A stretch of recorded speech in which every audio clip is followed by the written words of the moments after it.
Hello everyone, my name is Yahaira Leiva and my topic for this research paper is Cuban migration to Miami, Florida in the 20th century.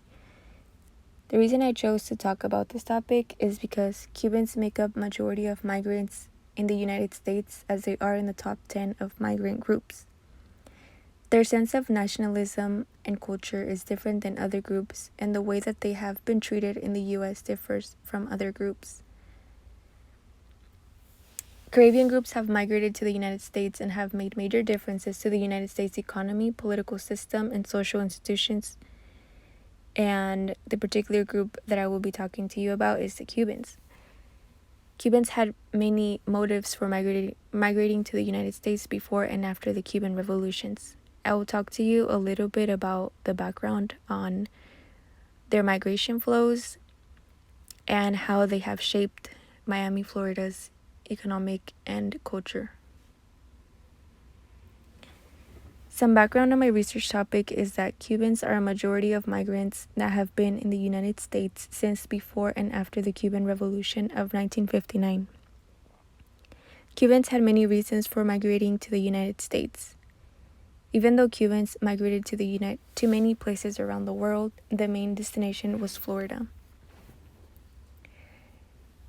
A little bit about the Cuban Adjustment Act is that it was passed by Congress in 1966. It allowed Cubans to be lawful permanent residents after being in the United States for a year. This is important to consider because it helped Cubans migrate to the U.S. with ease, and ever since they have helped shape the U.S. economy. Cubans' nationalism in Miami, Florida has been shaped and impacted. They have established a new sense of culture and ideology in Miami, Florida in the 20th century.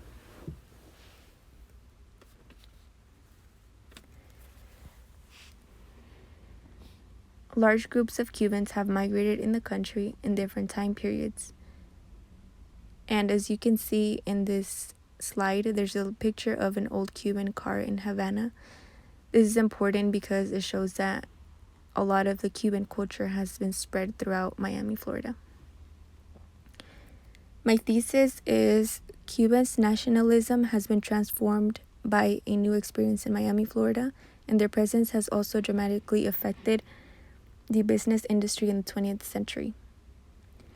Some of the motives for migration, as mentioned before, is the fact that they were ruled by Fidel Castro. Under their dictatorship, they were oppressed. And they experienced the Cuban Revolution, where Fulgencio Batista's regime was overthrown and a new Cuban government was led by Fidel Castro. Cubans suffered a lot under Fidel Castro's dictatorship, especially those who went to school. They were limited to do a lot of things. And unfortunately, Fidel Castro was elected president in Cuba. Some of my other research findings were that under Fidel Castro's dictatorship, students were forced to learn about his ideas in school, and after school they were not able to use their skills to the fullest. One research specific quote I found was that one could not even read freely. Censure of libraries, bookstores, and media was total. This is important because Cubans were not able to choose their own jobs nor join unions. They were not allowed to work for any other place other than the state where they were paid only by the state. Fidel Castro ensured that Cubans lived only under his ruling, which determines the lives for many of them. Cubans were not free to choose the way that they wanted to live their own lives. They were not free to choose how they wanted to apply their skills to the real world, since they were forced to live under someone's dictatorship. This not only hurt the lives of Cubans, but also Cuba's economy as a whole. Cuba's economy could not grow because living under Castro's ruling meant living and working for someone, rather than creating personal businesses and expand the business industry.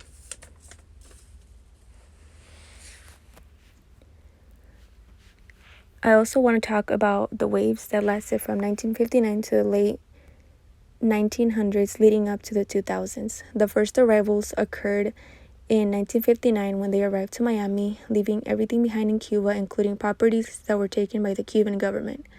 The second wave, referred to as the Freedom Flights, took place in the mid to the late 1960s. The third wave, who migrated, were addressed as the Mariel Boat Lift. This occurred in 1980 when 125,000 Cubans arrived to Florida from El Mariel, which was a port and a boat lift in Florida. The last wave was known as the Balseros and migrated to Florida in 1991, when the Cuban economy was suffering. More of my research findings included how the population in Miami grew because of Cuban migrants. At first, when Cubans arrived to Miami, they did not own any properties nor businesses. Like every other migrant, they were forced to start all over in a new place. They started working for low-paying jobs, but as time went by, their skills allowed them to contribute to businesses in Miami. After working for jobs in Miami, more Cubans arrived to the city, increasing sales and businesses. Some of the Cubans' cultural aspects have spread through the city. For example, a lot of places in Miami have been named after Cubans, such as Little Havana, which is a neighborhood in Miami, Florida, and Calle Ocho, which is the center of Cuban life and culture in Miami.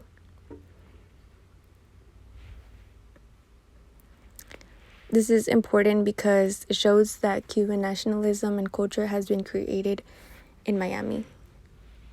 Throughout the semester, we have been learning a lot about Caribbean groups and their sense of nationalism, as well as their migration flows. My connection to course material is that we have learned about Cuban migration flows as well as the Cuban special period. The Cuban special period was another wave of Cuban migration, which included the working class. It led to the tightening of U.S. immigration policies, including the open door policy. The special period was an economic crisis for Cuba, which began in 1991 and primarily occurred because of the dissolution of the Soviet Union. During the early stages of this special period, there was a general breakdown in transportation and agricultural sectors. Because of this, there were also widespread food shortages. This special period was definitely an important factor for Cuba, and I am glad we learned it in class. The special period definitely motivated my Cubans to migrate to other countries since they were not able to find jobs nor food to live. Some future research which I would have liked to touch up on would have to be about Cuban families in other countries besides the United States. It is interesting to learn about how people migrate to different countries around the world. I would like to learn more about how their families have spread throughout the world and if they have reunited at all. I would have also liked to learn about how Cubans have expanded their culture and spread their customs all throughout the world. Another thing I would like to have researched is how Cubans have progressed in their own homeland, Cuba. It would be interesting to know how their life is like now and how different it is without having to be oppressed. I am interested in learning about how different Cubans' nationalism is now than how it was in the 18th and 19th century. I'm sure that, like many other groups, Cubans continue to migrate, but their reasons might vary depending on the situations that they are in now.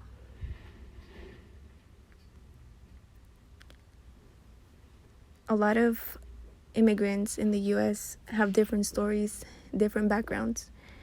So learning about Cubans made me learn more about how their own culture has been spread. Here is a list of resources I used for research. A lot of the resources that I used were from books and also scholarly articles. At first, it was challenging to find resources that helped me research my topic. However, all of these resources listed allowed me to learn more about Cuban culture, as well as how their ideas and customs have spread throughout Miami, Florida. Thank you for taking the time in viewing my presentation, and if you have any questions or comments, Don't forget to let me know in the discussion forum. I would appreciate any suggestions, any comments, or just any thoughts that you have. Thank you once again.